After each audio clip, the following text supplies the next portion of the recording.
Ronald Tanur anak DPR RI PKB dijerat pasal penganiayaan bukan pembunuhan.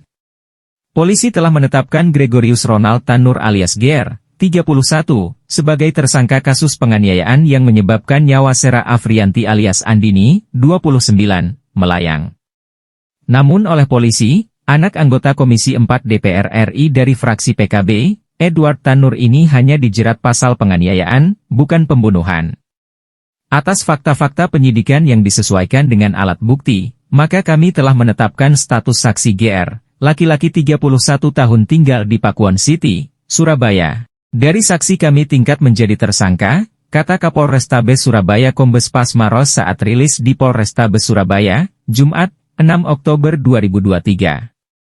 Pasma menyebut, atas perbuatannya, Ronald akan dijerat dengan 2 pasal, yakni pasal 351 dan 359 KUHP tentang penganiayaan. Dengan sangkaan pasal 351 ayat 3 KUHP dan atau pasal 359 KUHP dengan ancaman 12 tahun penjara, ujar Pasma. Pasal 351 KUHP merupakan pasal yang mengatur tentang penganiayaan. Ayat ketiganya berbunyi, penganiayaan yang mengakibatkan kematian dan dihukum dengan hukuman penjara selama-lamanya 7 tahun.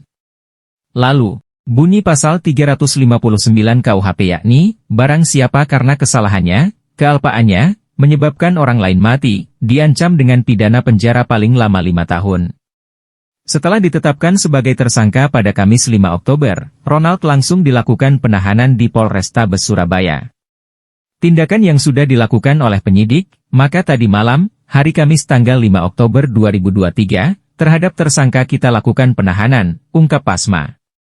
Diketahui, Dini dan Ronald merupakan seorang pasangan kekasih yang disebut telah menjalin asmara selama 5 bulan. Saat kejadian, keduanya tengah karaoke sambil minum minuman keras dengan teman-teman Ronald di Black Hole KTV Surabaya. Lalu di sana, terjadi perselisihan hingga mengakibatkan penganiayaan. Penganiayaan ini diduga dipicu adanya perselisihan antar pasangan kekasih ini.